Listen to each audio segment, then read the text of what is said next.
kenalin nama aku Salma Sabila Najwa dari kelompok 14. Nah, pada kesempatan kali ini, aku bersama rekan-rekanku akan membahas mengenai permasalahan iklan rasis H&M tahun 2018. Sebelum itu, kita perkenalan dulu yuk bersama rekan-rekan yang ada di samping saya. Nah, ini dia teman-teman saya yang akan memulai perkenalan terlebih dahulu. Mungkin bisa diawali dari kamu. Halo semuanya, kenalin aku Bita dan ini rekan saya. Halo, aku Hilda. Nah, apa sih yang kalian tahu mengenai iklan rasis H&M tahun 2018? Mungkin bisa dimulai dari Bita. Aku inget banget waktu itu sempat viral di Twitter mengenai perusahaan H&M yang sedang ada iklan mengenai baju hoodie anak kecil, dan di situ itu model dari iklan tersebut adalah laki-laki, anak kecil laki-laki yang berkulit hitam. Nah, kontroversialnya adalah anak kecil itu memakai hoodie berwarna hijau dan bertuliskan "Coolest monkey in the jungle", dan itu langsung boom, kena backlash gede-gedean. Dan katanya pun bukan cuma orang biasa ya, seleb pun juga ikutan ngamuk. Bahkan The Weeknd sama G-Eazy pun langsung cabut dari kerjasama mereka sama H&M. Nah, di Afrika Selatan bahkan sampai ada demo dan toko-toko H&M pun dirusak. Ya sih, kayak aku tuh mikirnya tuh kayak ini bener banget sih, karena kayak dari sekian banyaknya tim marketingnya mereka, masa nggak ada yang sadar kalau misalkan iklan itu mengandung rasisme. Kayak misalkan mereka tuh bener-bener nggak sadar atau emang bodo amat aja gitu sih. Nah, itu aku yakin ini bukan soal niat jahat, tapi ini soal ignorance.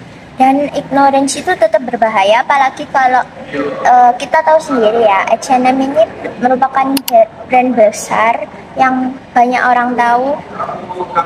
Jadi kita harus paham mengenai konteks budaya, sejarah, apalagi tentang rasisme. Setuju, apalagi istilah monkey itu kan udah sering banget dipakai untuk merendahkan orang kulit hitam secara historisnya. Jadi pas mereka taruh itu di baju anak kulit hitam, ya menurutku sangat fatal.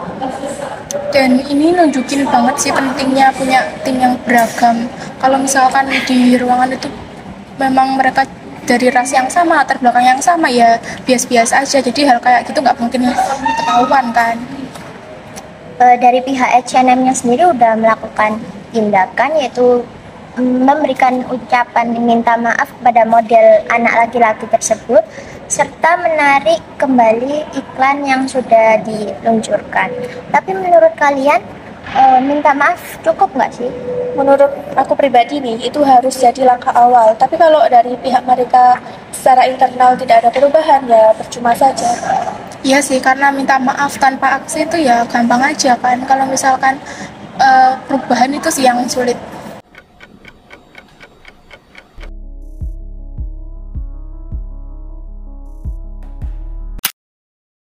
Aku suka sih waktu kasus ini keluar, para netizen itu kayak ngasih tanggapannya kayak rekrut lebih banyak karyawan yang berkulit hitam, atau adain kayak pelatihan soal isu ras. Harusnya brand belajar, nggak cuma panik damage control.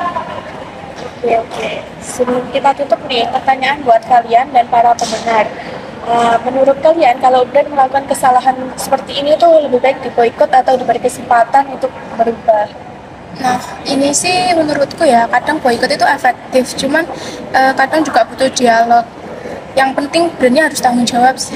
Setuju, konsumen punya kekuatan, namun kekuatan ini harus digunakan secara bijak. Oke, baik. Segitu dulu ya obrolan kita pada hari ini. Sampai jumpa di kesempatan berikutnya. Bye-bye.